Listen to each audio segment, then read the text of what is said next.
बिस्मिल्लाहिर्रहमानिर्रहीम, अस्सलाम वालेकुम। विनर्स स्पोर्ट्स के साथ आपका मेज़बान शहजादा मोइन हाजिर है। और बड़ी ट्रॉफी की बड़ी तैयारियां अगर हम देखें तो इस वक्त शहर कायद में जारी है। इफ्तिताई मैच पाकिस्तान और न्यूजीलैंड के दरमियान आईसीसी चैंपियंस ट्रॉफी का खेला जाना है, लेकिन उससे कबल हम देख रहे हैं कि practice matches national bank cricket stadium Karachi में हो रहे हैं और कराची के नेशनल बैंक क्रिकेट स्टेडियम को दुल्हन की तरह सजा दिया गया है और हर तरफ आपको तमाम ही टीमों के बैनर आवेजा नजर आएंगे। तमाम कप्तानों के जो है बैनर से आवेजा नजर आ रहे हैं, उसमें उनकी तस्वीरें मौजूद हैं। तो एक पाकिस्तान के लिए 29 साल के बाद होने वाला आईसीसी इवेंट बड़ी अहमियत का हामिल अब दिखाई दे रहा है और यकीनन क्यों ना हो, पाकिस्तान के लिए एक बहुत बड़ा इवेंट करार दिया जा सकता है आईसीसी चैंपियंस ट्रॉफी।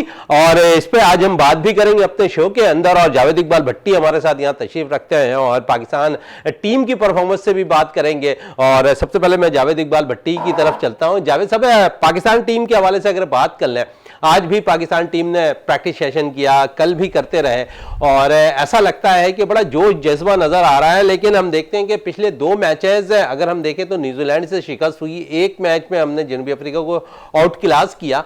तो आप समझ रहे हैं कि मोराल थोड़ा सा डाउन जरूर है न्यूजीलैंड से, लेकिन जब हम आईसीसी का बड़ा इवेंट खेलने जाते हैं तो शायद हमारा मोराल बहुत ज्यादा बुलंद हो जाता है, क्योंकि अक्सर हम देखते हैं कि न्यूजीलैंड हमारे मद्दे मुकाबिल सेमीफाइनल में अक्सर इवेंट के अंदर सामने आती है और हम उन्हें शिकस्त देने में कामयाब हो जाते हैं। जी मोइन भाई, बहुत शुक्रिया। जिस तरीके से अभी आपने कहा है कि पाकिस्तान जो है अभी चैंपियन ट्रॉफी की तैयारियां, जिस तरीके से अभी आपको पता है कि मुख्तलिफ ड्रिल्स हो रही हैं, प्रैक्टिस हो रही है, वो चाहे बॉलिंग की हो, बैटिंग की हो, और बहुत मेहनत कर रही है पाकिस्तान टीम है। ठीक है कि हम न्यूजीलैंड से जो है कंटिन्यू 2 मैच हार गए सैफ अफ्रीकी टूर्नामेंट में और पाकिस्तान ने फाइनल में बिल्कुल मायूस किया, लेकिन ये है कि अब हमें जो है वो सैफ अफ्रीकी जो हार है उस टूर्नामेंट को बिल्कुल फरामोश करने के बाद जो है हमें चैंपियन ट्रॉफी की तरफ कदम बढ़ाने हैं।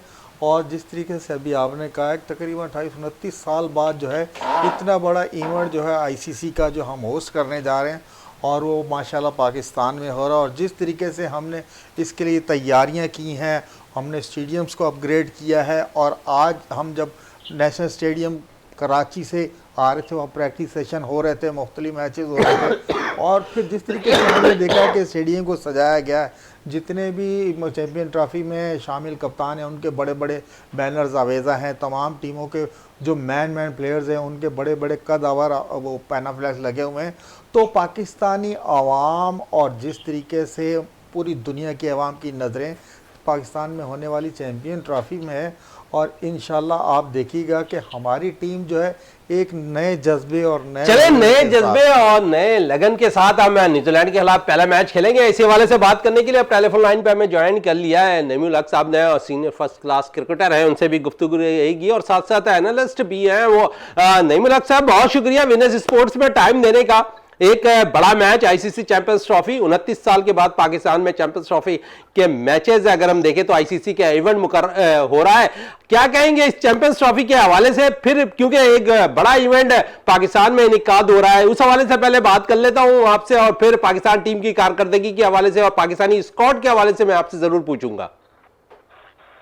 जी, पहले तो बहुत शुक्रिया और जाहिर है हमारे लिए बड़ी खुशी की बात है पाकिस्तान के लिए क्या आफ्टर अ लॉन्ग टाइम के पाकिस्तान को भी कोई आईसीसी का इवेंट हमें उन्होंने अवार्ड किया है, तो बहुत अच्छी बात है। बस अल्लाह से दुआ करें कि हम अच्छी तरह साथ खैरियत के साथ इस टूर्नामेंट को आखिर तक पहुंचाएं और बस हमारी दुआ है कि पीसीबी और आईसीसी दोनों मिलके इस टूर्नामेंट को अच्छी तरह से इख्तिताम तक पहुंचा दे। बड़ी अच्छी बात आपने कही नईमुल हक साहब। और साथ साथ मैं ये भी पूछूंगा, न्यूजीलैंड को बरतरी जरूर हासिल है आखिरी 2 मैचेस में। पाकिस्तान को सैफ अफ्रीकी टूर्नामेंट के फाइनल में शिकस्त दी, उससे पहले राउंड मैच में उन्होंने शिकस्त दी पाकिस्तान टीम को।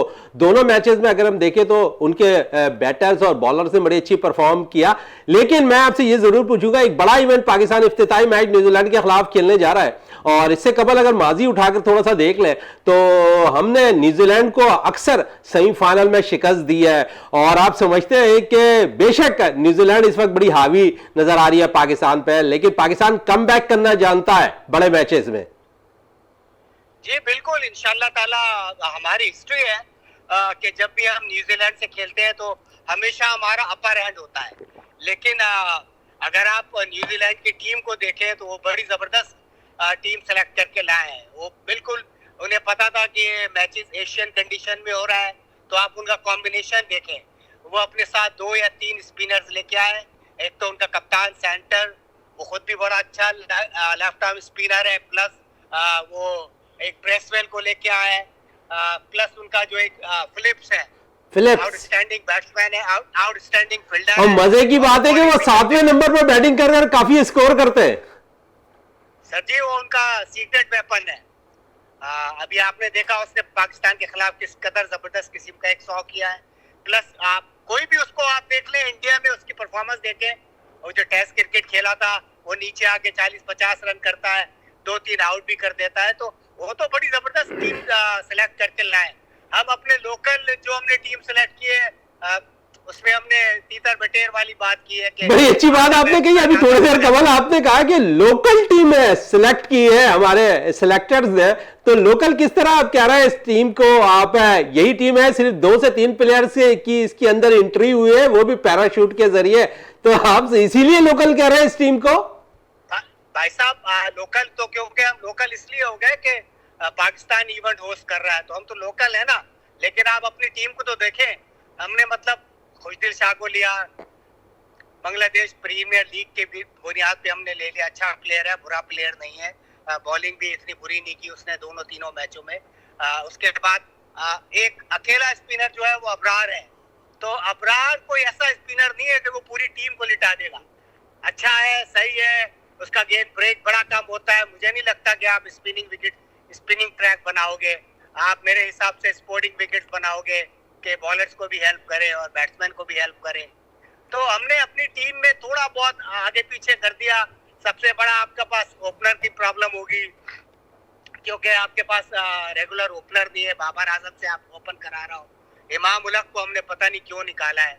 उसका एवरेज देखो 50 के करीब उसका वनडे का एवरेज है, 10-12 उसकी सेंचुरियां हैं।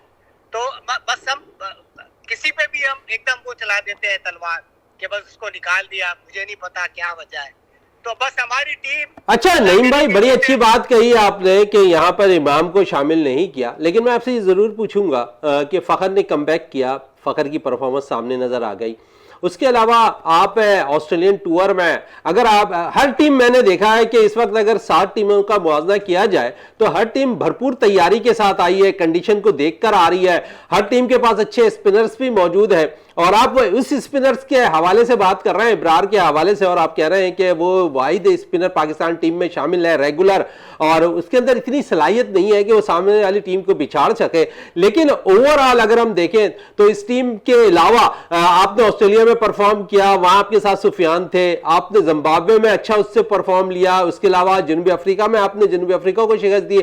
सुफियान का किरदार बड़ा इंपॉर्टेंट रहा वहां पर। लेकिन ऐसा लगता है कि पाकिस्तानी जो सिलेक्टर्स हैं आखिरी लम्हात में जब टीम को फाइनल तश्कील देना होता है, उस वक्त शायद ऐसा लगता है कि कुछ ना कुछ सिलसिला ऐसा हो जाता है जिसके बेस पे हम माजी में कुछ ऐसे प्लेयर्स होते हैं जिन्हें हम टीम में कम बैक करा लेते हैं, और वो भी इस बेस पे कि मुख्तलिफ जो लीग्स हो रही है वहां वो अच्छा परफॉर्म कर रहे हैं। आप डोमेस्टिक क्रिकेट को फिर अपनी तरजीह नहीं देते जो डोमेस्टिक में उम्दा परफॉर्मेंस दे रहे हैं। आपने अगर यहाँ इमाम को सिलेक्ट नहीं करना था तो आपने एक मौका साहबजादा फरहान को जरूर दिया था, आप साहबजादा फरहान को कंटिन्यू कर सकते थे। अब्दुल्ला शफीक गो के हमने देखा कि बाहर की विकेटों में इतने कामयाब नहीं थे, लेकिन होम कंडीशन में अब्दुल्ला शफीक बड़ी अच्छी बैटिंग का मुजाहरा करते हैं। आप कंटिन्यू आपने उसको 2-2.5 साल अपने टीम के साथ रखा, अचानक टीम से बाहर कर दिया। मसाइल ये हुए कि आपके पास अब जब आप इफ्तिताई मैच खेलेंगे न्यूजीलैंड के खिलाफ आईसीसी चैंपियंस ट्रॉफी का, तो यहां पर आपके पास रेगुलर ओपनर नहीं है। आप बाबर को एक दफा फिर लेकर आए, बाबर तीनों मैचेस में नाकाम हुए। तो आप समझ रहे हैं कि यहां पर तो थोड़ा सा जरूर फॉल नजर आ रहा है। सर जी माशाल्लाह से आपने इतना अच्छा तज्जिया कर दिया कि आप अगर मैं इसका जवाब दूंगा तो मैं भी वही जवाब दूंगा जो आप बातें कर रहे हैं कि इमाम उलग को आपने आउट कर दिया, अब्दुल्ला शफीक को आपने ठीक है उसने 2-3-0 3-0 किए थे जो भी था, लेकिन ऐसा थोड़ी होता है कि आप एकदम उसको दूध में से मक्खी की तरह निकाल के बाहर फेंक दें। ऐसा नहीं होता भाई। आप उसको टीम में रखते, आप इमाम उलग को रखते, साहबजादा फरहान को चले आपने उसको एनफ चांस दे दिए थे, उसको तो अगर आपने बाहर कर दिया कोई बात नहीं, लेकिन हमारा मसला पता नहीं, मुझे नहीं समझता अभी यही नहीं पता कि टीम सेलेक्ट कौन करता है, सिलेक्टर करता है, कोच करता है या कप्तान करता है।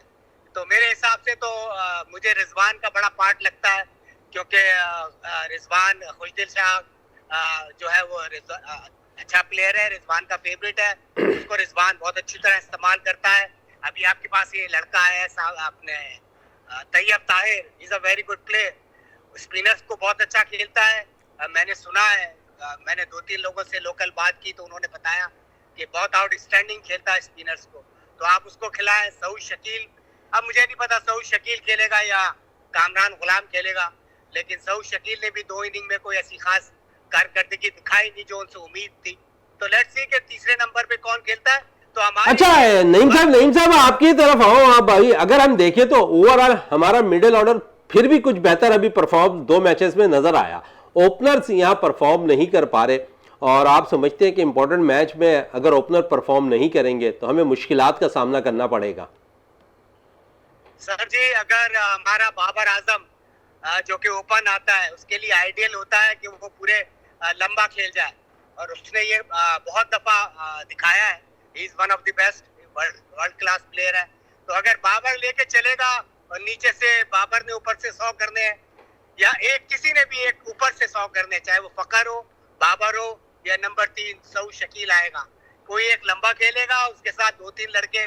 अच्छा नईम साहब, यहाँ तो हमारे साथ मसला ये भी है कि अभी हम नंबर 3 पोजीशन पर ऐसा नहीं लगता कि अब तक हम किसी को एडजस्ट कर पाए, बड़ा इंपॉर्टेंट नंबर है, और कभी हम सऊद को इस नंबर पे भेज रहे हैं, कभी रिजवान भी आ जाते हैं, कभी कामरान गुलाम भी हम बैटिंग करते हुए देख रहे हैं। तो आप समझ रहे हैं कि हम तो अभी तक इसी हॉल में पड़े हुए हैं कि हमें नंबर 3 पोजीशन पे किसे खिलाना है।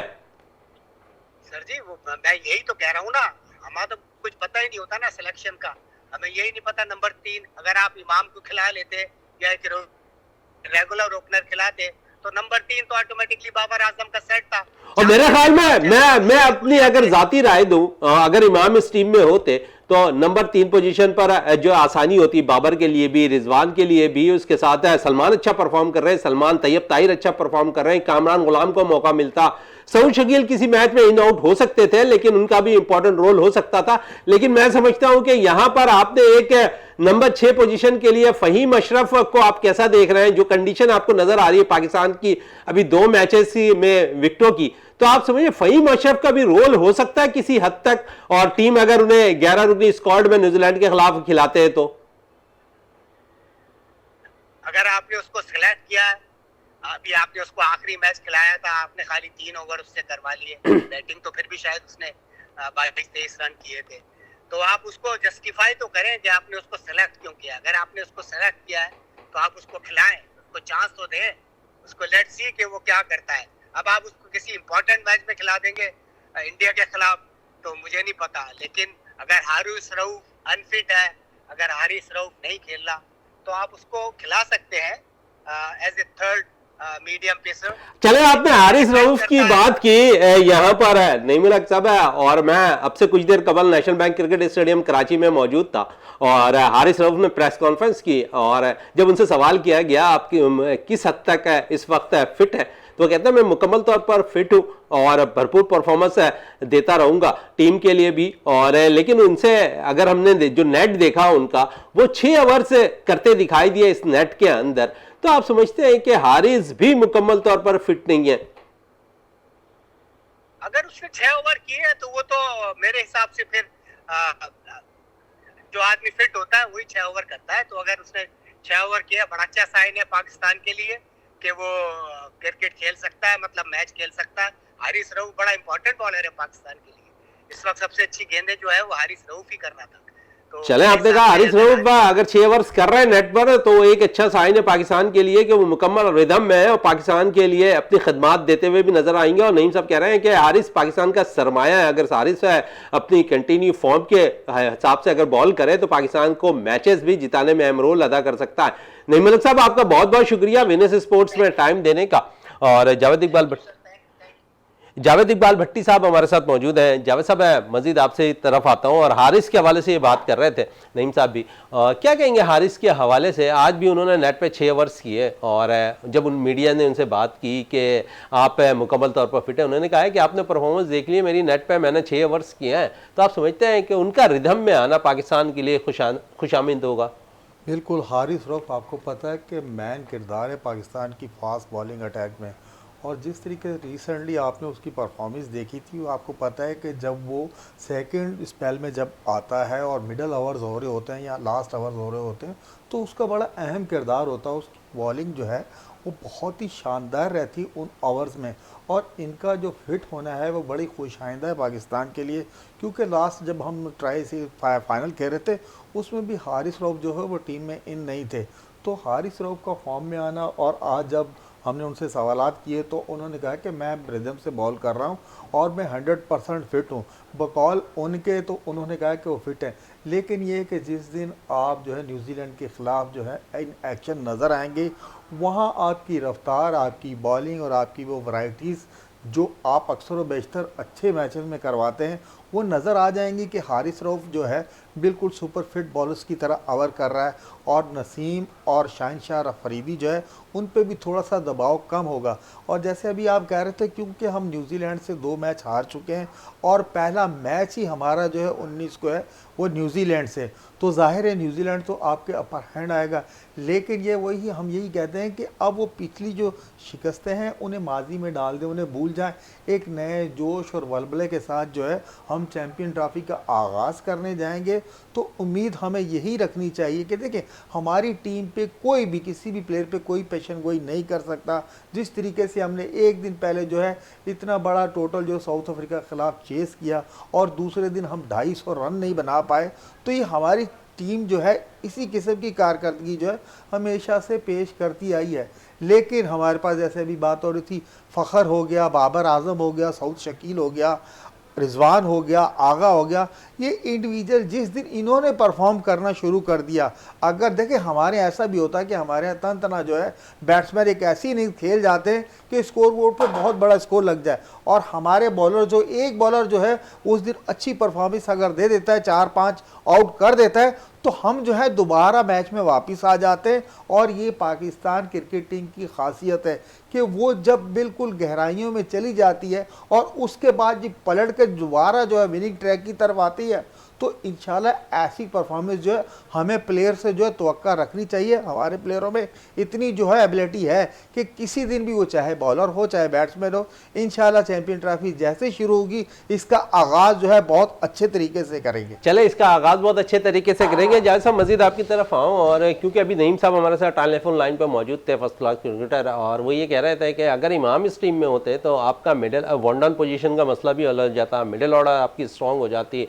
और फिर उन्होंने खुशदिल शाह के हवाले से बात की कि अच्छा, उन्होंने तीनों मैच में अच्छी बॉलिंग का मुजाहरा किया, अच्छा काम ले रहे हैं रिजवान उससे। तो आप समझ रहे हैं कि यहाँ तो चले खुशदिल ने अपना रोल अदा कर दिया, लेकिन अभी भी अगर हम देखें तो वन डाउन पोजीशन की जगह ऐसी है जो मुझे लगती है कि अब तक खाली है, जिसे पूर्ण करना मुश्किल लगता है इस वक्त पहले मैच के अंदर न्यूजीलैंड के खिलाफ। बिल्कुल मोइन भाई, देखें अभी जो हमने टीम अनाउंस की उसमें जो है ओपनिंग जो बैट्समैन है सिर्फ रेगुलर ओपनर फ़खर जमान ही है। उसके बाद अगर वनडे में आप ओपन देखें तो उनके साथ तो कोई, उनके साथ इमामुल हक को होना चाहिए था, साइम इंजर्ड है वो नहीं है, और अब्दुल्ला शफीक जो है वो नहीं है। असल मसला ये है कि आपके पास इस चैम्पियन ट्रॉफी में रेगुलर ओपनर सिर्फ फ़खर जमान की सूरत में मौजूद है। और फिर वन डाउन की पोजीशन, बिल्कुल आप सही कह रहे हैं कि जब आप बाबर आजम जो है ओपन करेंगे तो वन डाउन की पोजीशन पे आपने साउथ को भी भेजा है जो परफॉर्म देने में नाकाम रहे हैं। अब आपको थोड़ा सा शफलिंग करनी होगी वन डाउन पोजीशन के लिए। आपके लिए बेहतरीन चॉइस है, देखें आप जब पावर प्ले का इस्तेमाल करते हैं तो आपको जो थोड़ी सी शफलिंग करनी होगी। अगर आपके पास खुशदिल शाह इन है, अगर आप पहली बैटिंग कर रहे हैं तो आप जो है खुशदिल शाह से भी ये इस्तेफादा हासिल कर सकते हैं। गो के वो निचले नंबर्स का प्लेयर है, 6-7वें का प्लेयर है, उसको जो है रोल दिया गया एक ऑलराउंडर का कि अगर 10-15 का या 12 का रेट होगा तो वो ये है मैनेज कर सकता है। लेकिन ये कि आप इतने तजर्बे कर रहे हैं, वहाँ वन डाउन की पोजीशन पे आप खुशदिल को भेजकर जो है एक दफ़ा ट्राई करें, हो सकता है कि ये हमारे लिए सूदमंद साबित हो सकता है। जिस तरीके से फ़खर जमान स्कोर कर रहा है, और आपको पता खुशदिल शाह भी लेफ्ट हैंड बैट्समैन है, मैं ये देख रहा हूँ खुशदिल शाह को जब आखिर में हम भेजते हैं तो वो प्रेशर में उस लड़के से वो परफॉर्मेंस नहीं हो पा रही जो उनसे तवक्का की जा रही है। अगर आप थोड़ा सा शफलिंग करेंगे नंबर में, और मोइन भाई अब अगर जो है हमारी जो टीम अनाउंस हुई है, आपको पता अब चेंजिंग सवाए जो है कोई इंजर्ड हो उसके अलावा हो नहीं सकती, तो हमको इसी टीम को सपोर्ट करना है और इसी टीम को चाहिए कि नए जज्बे और वलवले और जोश के साथ जो है चैंपियन ट्रॉफी में न्यूजीलैंड का सामना करे। क्योंकि हमारा रिकॉर्ड है, हमने जितने बड़े बड़े इवेंट हैं न्यूजीलैंड को, चाहे वो क्वार्टर फाइनल हो, चाहे वो राउंड के मैचेस हो या सेमीफाइनल हो, हम कई दफ़ा जो है न्यूजीलैंड को शिकस्त दे चुके हैं। और इंशाल्लाह अगर आप न्यूजीलैंड के खिलाफ जो है एक शानदार टीम का सबूत देंगे, वो चाहे बैटिंग हो, बॉलिंग हो, फील्डिंग हो, तो आप बड़े दिल के साथ जो है 23 को इंडिया के साथ जो दुबई में मैच है वहां जाके इंडिया से जो है आप बहुत अच्छे तरीके से फाइट कर सकते हैं। तो ये है, अभी हमें इसी टीम को सपोर्ट करना है, वो चाहे बॉलर हो, बैट्समैन हो, क्योंकि टीम तो अनाउंस हो गई है। चले, टीम अनाउंस हो गई है, टीम ने वही मैचेस खेलना है जो टीम अनाउंस हुई है। 19 फरवरी को पाकिस्तान और न्यूजीलैंड के दरमियान जो मैच खेला जाना है। लेकिन जब सब अगर हम देखें तो इस टीम में बड़ी बातें हो रही हैं कि जिस तरह एमबी कह रहे थे कि पाकिस्तान टीम का सेलेक्टर्स का भरोसा नहीं होता है कि कहाँ से कौन से प्लेयर्स आ जाए। हम देखें उमूमन ऑस्ट्रेलिया में, जनूबी अफ्रीका, जिम्बाब्वे में हमने अच्छे नौजवान क्रिकेटर्स को मौका दिया डोमेस्टिक में उम्दा परफॉर्मेंस करने वाले, उन्होंने फिर प्रूव किया टीम में आने के बाद। सुफियान की अगर मैं बात करूँ, नो डाउट बड़ा अच्छा स्पिनर है और उसने प्रूव करके दिखाया आपको। और बड़ी इंपॉर्टेंट बात नईम साहब भी कह रहे थे कि आप मिस्ट्री स्पिनर के साथ जा रहे हैं, इब्रार के साथ, और कोई ऐसा परफॉर्म नज़र नहीं आया है अब तक इब्रार का कि उसने आधी टीम किसी मैच में आउट कर दी हो।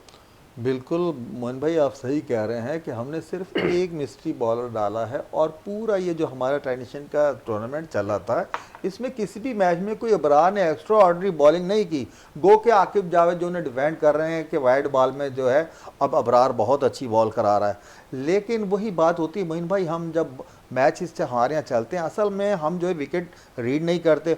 और फिर जैसे अभी हमने डोमेस्टिक से जिन बॉलर्स को जो है चांस दिया था, जिसमें सुफियान की आप बात कर रहे हैं, साहिबजादा फरहान की बात कर रहे हैं, इन तमाम प्लेयर्स को जो हमने एक साथ चांस दिए थे, लेकिन ये कि जब हम टीम अनाउंस करने जाते हैं तो हम डोमेस्टिक की बिल्कुल नफ़ी कर देते हैं।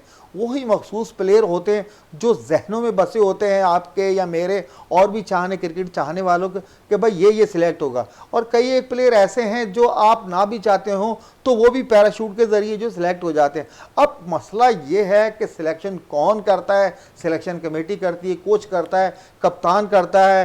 पहले तो यही था, इन तमाम की मशावरत से जो है, कप्तान की जो मशावरत से टीम सिलेक्ट होती थी और ज़्यादातर किरदार होता था कप्तान का होता था। लेकिन अब ये देख लें कि कुछ ऐसे प्लेयर भी टीम में जिससे आप देखें, बॉडी लैंग्वेज देख लें, मोहम्मद रिजवान जो है अक्सर बेशतर हमने देखा ये ट्रांजिशन सीरीज़ में कि कई प्लेयर ऐसे जिनसे रिजवान जो है खुश नहीं था, उनसे वो परफॉर्मेंस नहीं हो रही थी और उसी तरीके से रिजवान ने उन्हें इस्तेमाल भी किया।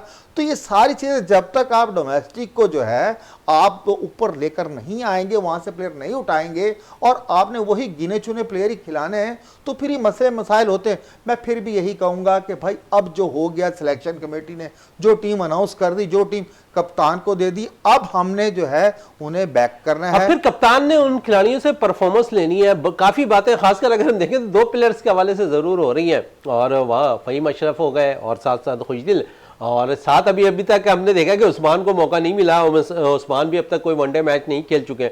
अगर उन्हें मौका मिलता है और उस्मान से वो ओपन कराते हैं, क्योंकि उस्मान जो है ऑलरेडी T20 में भी ओपन करते हैं, डोमेस्टिक सर्किट के अंदर गो के कम मैचेस खेले लेकिन एज ए ओपनर वो खेलते रहे।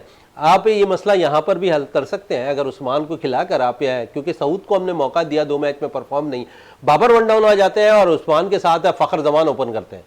बिल्कुल मोइन भाई, आप अगर उस्मान को इन करते हैं तो ऑटोमेटिकली जो है आपका ये वन डाउन वाला जो मसला ये सॉल्व हो जाएगा। और सऊद शकील को अभी जैसे हमने चांस दिए, उन्होंने अवेल नहीं किए और वो एक टेस्ट प्लेयर जो उन पे छाप लगी हुई है। और हम जब भी कोई आईसीसी का बड़ा इवेंट होता है हम सऊद शकील को भी वहाँ सेलेक्ट कर लेते हैं।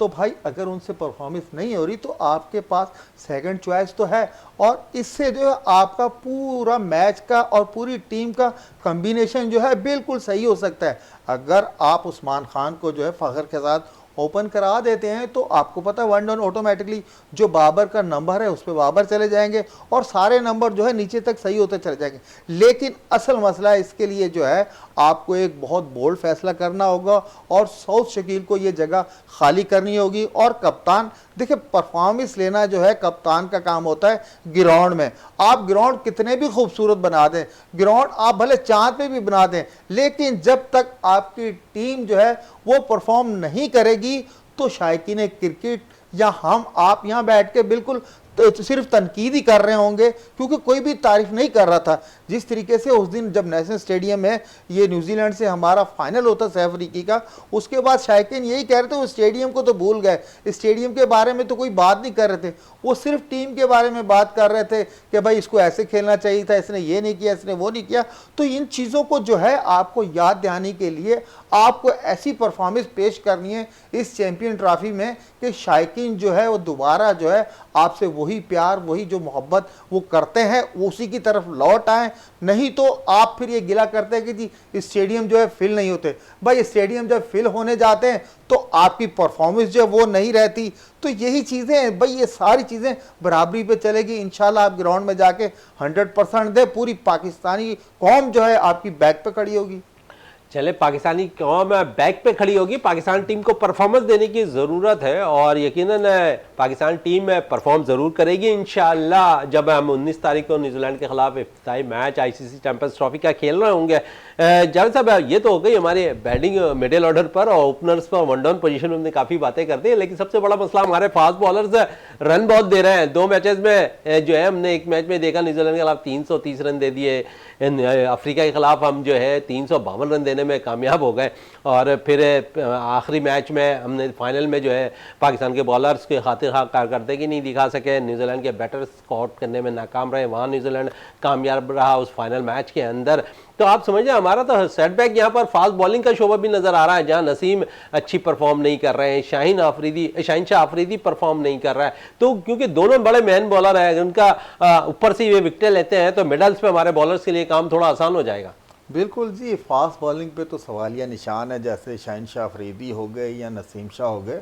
इनकी जो रिसेंटली परफॉर्मेंस थी, जिस तरीके की ये बॉलिंग करते थे, अब हमने ट्राई नेशन सीरीज़ जो खेली है उसमें इनकी कोई ऐसी परफॉर्मेंस नज़र नहीं है, क्योंकि आपका कम्बिनेशन जो बना हुआ था वो हारिस रऊफ़ के साथ बना हुआ था। हारिस रऊफ़ अनफिट हो गए। तो असल मसला ये, जैसे अभी हम अबरार की बात कर रहे हैं, नीचे से खुशदिल शाह की बात कर रहे हैं या आगा की बात कर रहे हैं, असल देखें वनडे हो या T20, आपके जो मैन फास्ट बॉलर्स होते हैं वही जो है जीत का एक दरवाज़ा खोलते हैं, वही आपको 3-4 प्लेयर ऊपर के आउट करके देते हैं। और उसके बाद चाहे मिडल ओवर हो या इख्तितामी ओवर हो, तो आपके जो नीचे के बॉलर हो, चाहे स्पिनर हो या मीडियम पेसर हो, उनकी जो बॉलिंग ऑटोमेटिकली अच्छी होना शुरू हो जाती, क्योंकि हमारे जो फास्ट बॉलर हमेशा से जो है मुखालिफ टीम को दबाव में ले आते थे। तो शाहीन शाह अफरीदी जो है उनकी परफॉर्मेंस जो है मिली जुली सी, और नसीम शाह की भी मिली जुली सी परफॉर्मेंस नज़र आ रही है। और कह रहे हैं हारिस रऊफ़ अनफिट है। मुझे तो मोइन भाई नसीम शाह का आप जिस्म देखें, जिस्मानी उनकी साख देखें, बिल्कुल ऐसे लग रहा है कि जैसे जो है उन पर थोड़ा सा वेट बढ़ गया है। उनकी जो वो स्पीड थी, जो काट थी बॉल में, वो कम ही नज़र आ रही थी। और शाहीन शाह अफरीदी की आपको पता, वो पहले वाली स्पीड तो रही नहीं, और ना ही उनके पास वो आउट स्विंग या इन स्विंग है, उसमें भी काफ़ी फ़र्क आया, ये हमें तस्लीम करना होगा। लेकिन ये है कि अब जो है आने वाले जो चैंपियन ट्रॉफी के मैचेस हैं, वहाँ हमारे जो मैन फास्ट बॉलर्स हैं, अगर इनकी कारकर्दगी जो है वो शुरू में अच्छी होती है, तो मैं ये देख रहा हूँ कि फिर नीचे से जैसे हारिस रऊफ़ का सेकंड स्पेल होता है वो बड़ा शानदार स्पेल होता है। और आपको पता है कि ये मैन जो 3 हमारे बॉलर्स हैं, अगर ये शुरू के 5-6 आउट कर देते हैं तो फिर हमारे नीचे जो पार्ट टाइम स्पिनर भी जो है, वो चाहे खुशदिल की शक्ल में सलमान अली आगा हो या हमारा मिस्ट्री बॉलर अबरार अहमद हो, तो इनमें इतनी तो एबिलिटी है कि ये जो है उसके बाद मुखालिफ टीम को दबाव में रख सकते हैं। चले मुखालिफ टीम को दबाव में रख सकते हैं, बड़ी अच्छी बात की यहाँ पर जावेद साहब ने। और यकीनन क्योंकि अब चैंपियंस ट्रॉफी में आगाज़ होने में कुछ ज़्यादा दिन नहीं है और शायकीन क्रिकेट की बेताबी का जो अंदाज है वो हम नज़र आ रहा है। स्टेडियम के बाहर हम देख रहे हैं कि शायकीन क्रिकेट की अभी भी बहुत बड़ी तादाद है स्टेडियम के बाहर मौजूद होती है। कोई टिकटों के हसूल के लिए नज़र आ रहा है, कोई पाकिस्तानी क्रिकेटर्स को आते जाते गाड़ियों में देखना चाहता है। तो एक शायकीन की बड़ी तादाद है स्टेडियम के बाहर मौजूद हो रही है और हम दुआ करते हैं कि यही शायकीन के दिल के अंदर मोहब्बत रहे और पाकिस्तान टीम परफॉर्मेंस देते रहे और आईसीसी चैंपियंस ट्रॉफी 2017 की तरह 2025 में भी ट्रॉफी अपने नाम करे। जावेद इकबाल भट्टी, आपका बहुत बहुत शुक्रिया। प्रोग्राम का इख्तिताम करते हैं इस दुआ के साथ कि पाकिस्तान में खेल और खिलाड़ी तरक्की करते रहे और पाकिस्तान का सब्ज़ लाली परचम दुनिया भर में रोशन रहे। इसी के साथ अपने मेज़बान शहजादा मोइन को इजाज़त दें। पाकिस्तान जिंदाबाद।